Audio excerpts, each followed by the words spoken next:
morning. Good to see everyone, and thank you for attending this session. This session is going to be a little bit different. There's so much high-end technology that I've seen over the past couple of days, and this one's going to focus a little bit more. We're going to focus on purposeful questioning this morning.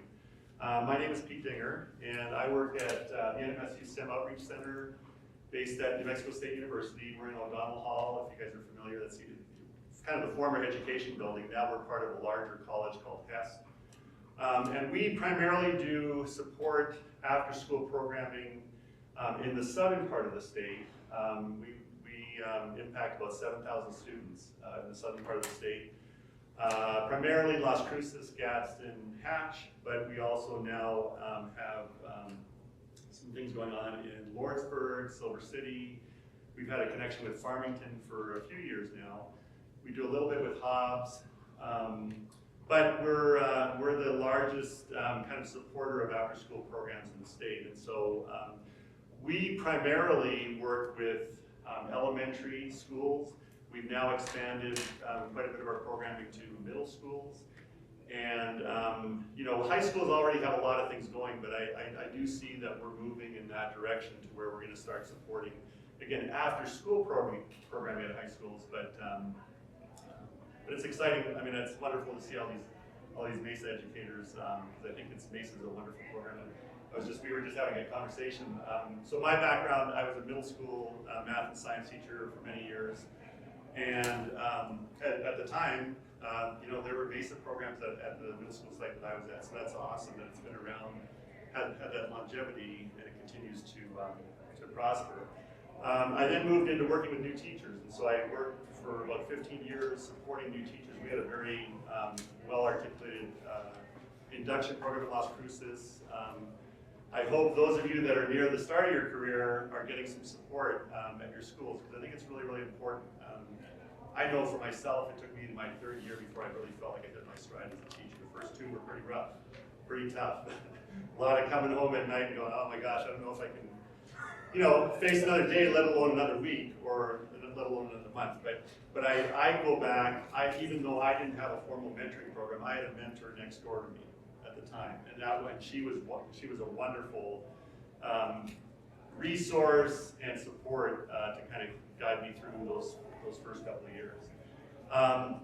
Then I retired. I thought I was riding off into the sunset, but joined the NMSU STEM Outreach Center. I love the work that I do with teachers and with students, and so that's kind of my background. So purposeful questioning. So we go out and do observations in our after-school programs, and again, we're looking at elementary and middle school students, but as we went out and did observations, we noticed that there were a lot of low-level questions being asked of students during after-school programs. And a colleague and I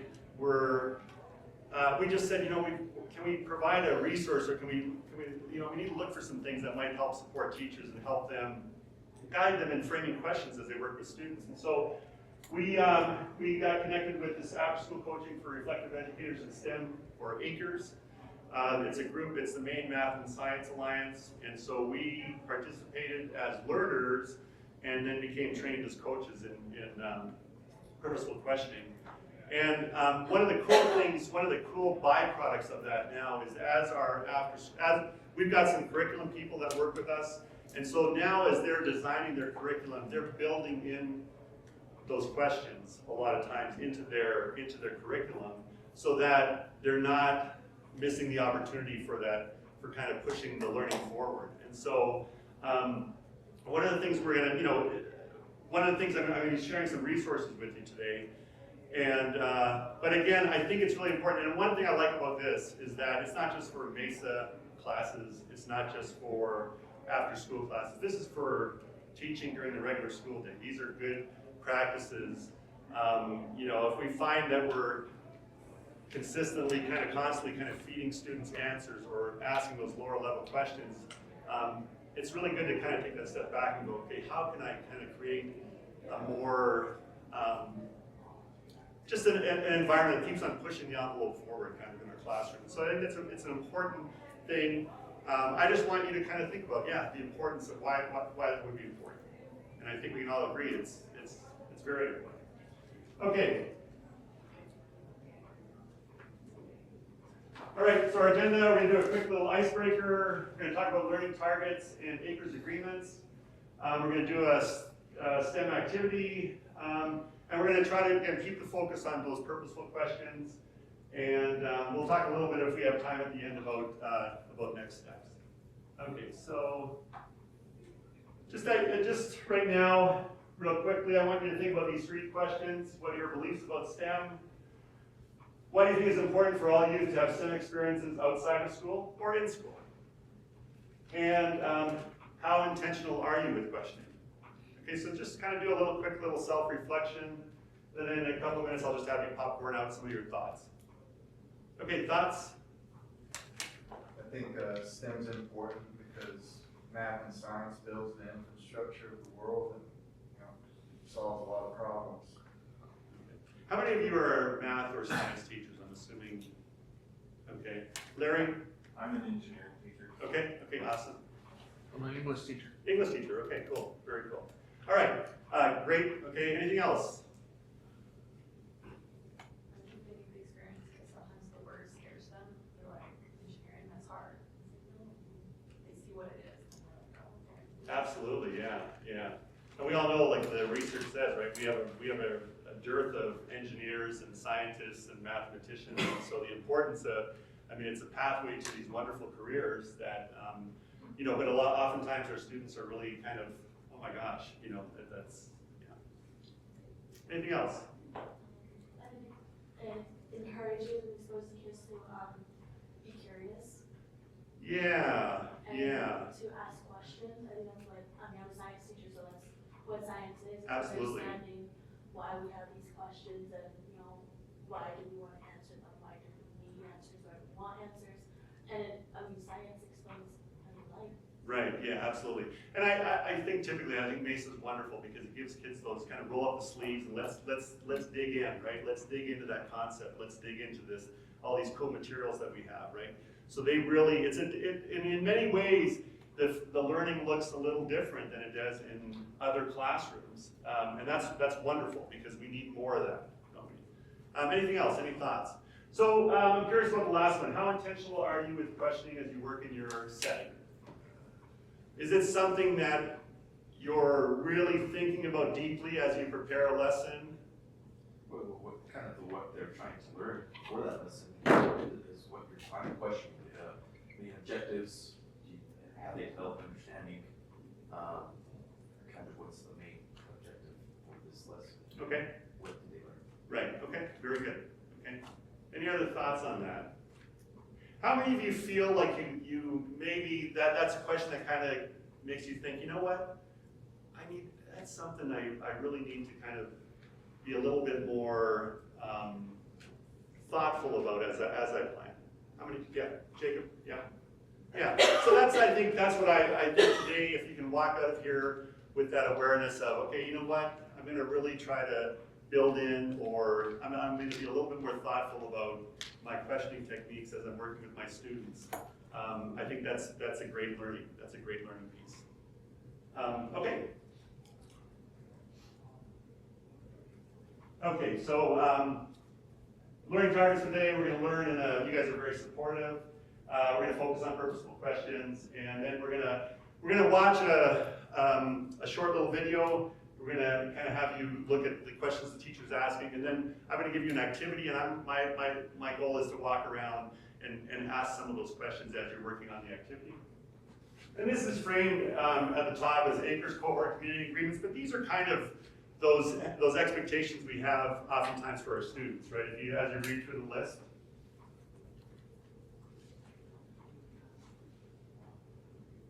And maybe highlight one or two that you really want to focus on, or that you think, you know what, I'd like to incorporate this agreement into my classroom setting. And I think I'll have some extra handouts, so if you want to write down any of these, and I can, I'll have a blank one for you to pick up if you want.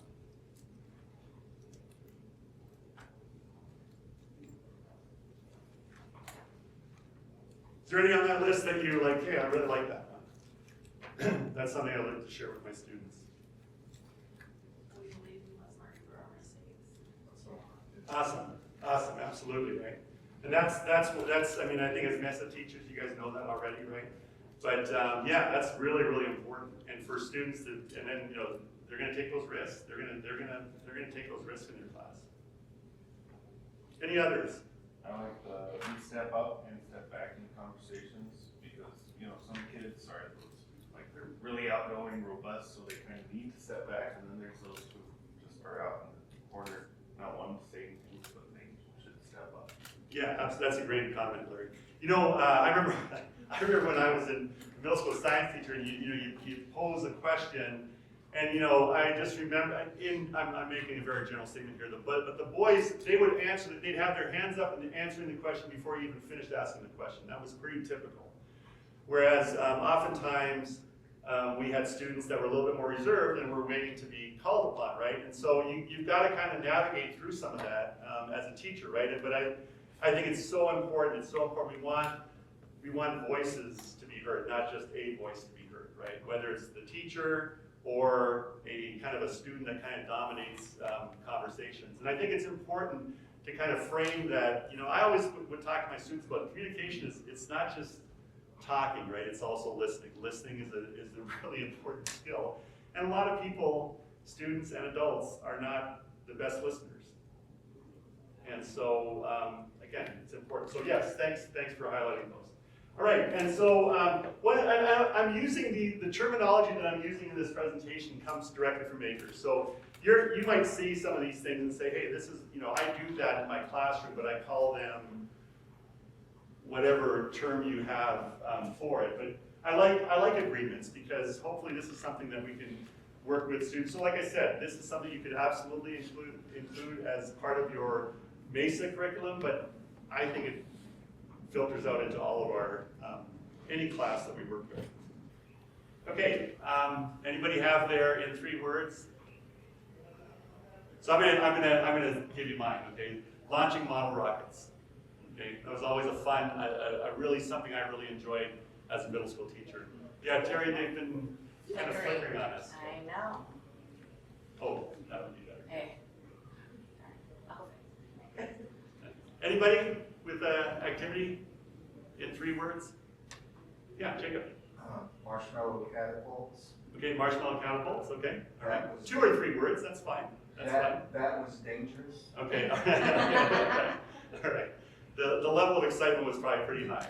Yes, it was until I made the mistake of having barbecue skewers as part of the activity yeah. without actually cutting off the sharp end. Okay. And yeah, they ended up making crossbows instead. Okay. Kind of went to the wall. Yeah. It happens. The social cow model. Go again? The social cow. Oh, yeah, very cool. Very cool. Very cool. Anybody else? Okay. All right.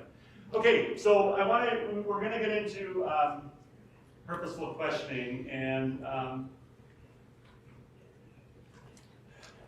going to just frame the video we're going to watch. I'm going to actually give another handout. We won't spend a ton of time on each of these handouts, but we're going to be observing, this is actually a girls' science after-school program, younger students. But what I'd like you to do is to really focus on the questions the teacher's asking. This kind of helps, this kind of is a good guide. And again, what we talked about earlier, having those questions built into your lessons, or what are some things that what types of learning do I really want to address today, is very, very helpful. Okay, so the video is about just a couple minutes long. It's pretty short. And what they're doing is they're designing a water filter, okay, with some materials from around the room. So, any questions that you heard the teacher ask that you thought that was a really good question at that time? Functions? Functions does it have? Okay, functions, right? She was asking about the different materials that were being used. Okay. Talking through your thinking, yeah, giving students the opportunity, right? She wasn't just telling them what to do, right? She was really kind of getting them to think about their design and what they could add or or modify in their designs. How they can change it at the end. Yeah, so important, right? So important. It's not necessarily going to be a perfect model, first one. Might be iteration 5 before we get to that model that we're really pleased with. So that's really, really important. And that's where that time, I was talking to Rena Vinamontes, who did the Tinkercad presentation, and she fought for getting a basic class during the school day at her school site because she felt like there were certain things after school that sometimes are, the time frame is such that it's really difficult to really, because sometimes we kind of want to get moving along, right? Because we're preparing for a competition or whatever it might be, and that the time constraints are a little bit more difficult to work with sometimes. Okay, anything else? Okay, what we're going to do now is we're going to do a little, I'm going to give you a little math-related task. It would be nice if we worked in groups of 3, so if you wouldn't mind joining, I think the 3 gentlemen in the back, ladies up here, and Jacob, if you can kind of these 2. And I'm going to just pass out a little activity with some beans, and your task is to hopefully come up find a solution. Okay? Okay, so first of all, wonderful cooperation in your groups. I heard everybody's voice multiple times, which is really, as we frame lessons, as we work with students, Larry mentioned earlier, trying to, that idea of allowing students to step forward and say something and also to step back. That I observed that as I was walking around. You guys are all teachers, so that's good to see. But so any groups want to talk a little bit about their thought process or how they felt they worked together or how you got things moving along? We kind of had little discussions with individual groups. Anybody want to make a comment? I think the structure was key for this particular exercise, how each problem was read, or each statement was read and noted. As a collective group, either have someone write it down for us and kind of brainstorm, start taking things together. Okay. As he was writing down, I was also listening and writing things down. Writing a little bit different. Okay. My mind works a little bit different, so I had a visual in which, as we were reading, trying to connect and make these pieces together. But the biggest thing, I guess, was collecting the information that was given to us. Right, okay. And I know this one group you were thinking, maybe we don't have all the cards, right? Because when I was looking through. But and how many of you kind of created a map, created equations? So you started writing some equations, okay? Yeah, this group over here, I think you guys in some form or fashion. Did you guys do an equation at all? You didn't, okay. So that was an approach by some of the groups. A lot of it, how many groups had trial and error as you worked through the problem? Yeah, right. So as you thought you had the solution, and then you start reading the cards, and you get through the first 3, and things are rocking and rolling, and all of a sudden you get to card 4, and you're like, oh, that doesn't work. So, again, that idea of it's okay to make, not necessarily a mistake, but it's problem solving, right? We're working through the problem, we're continuing on. And one of the big observations that I had was that purposeful questioning, or the questioning was really going on within your group. You guys were asking questions of each other. It was just really kind of organic the way it all happened, but it was wonderful to see. I passed out one last handout, so feedback tips. And I'd like, take a moment to, and this talks about as you prepare feedback for other educators, but I think it very much lends itself also to feedback to your students, and are you giving them opportunities to kind of articulate their thinking? So just take a moment to read through those. And I know we do have some people from the southern part of the state, so I do want to mention that the STEM Outreach Center, fairly soon, we're supposed to be having a grand opening on September the 19th, but we're going to, our tech center in O'Donnell Hall is being completely upgraded, and then we're also going to have a room in the engineering building that's going to be a wonderful opportunity for you to bring students to campus, and we can kind of facilitate multiple rotations on campus. And so I'm gonna, let me give you my, I don't have a slide with my email on it, but let me give you my email address. It's pdinger, D-I-N-G-E-R, at nmsu.edu. And yeah, if you have any questions about the work that we do, the possibility of maybe bringing after-school programs to your school site, interested in bringing students to campus for activities, I can kind of either answer those questions or guide you to the person who can answer those questions to you.